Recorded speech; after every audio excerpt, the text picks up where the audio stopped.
ko sa inyo, palaguin niyo po ang inyong negosyo.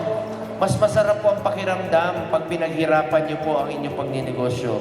Dalahin niyo sa pamilya, ang kita ninyo, palaguin niyo. Alam mo, sa lahat ng bagay, trabaho, negosyo, o ano paman, mas masarap po ang pakiramdam pag pinagpawisan at pinagpaguran po natin ang ating ginagawa parati. So, palaguin niyo po ito, magtulong-tulong po tayo. Ako po ay patuloy na susuporta sa ating kooperatiba sa buong Pilipinas po.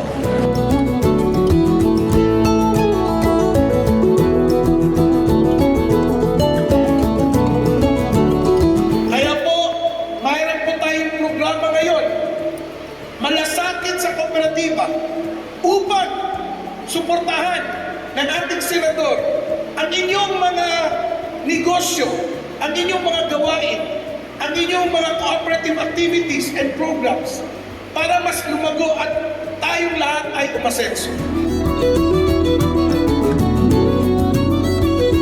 Daktal nga tulong dito para kayo ng small po. Daktal tulong dito itap no makasayat ni pa ito serbisyo ngayon ma'am.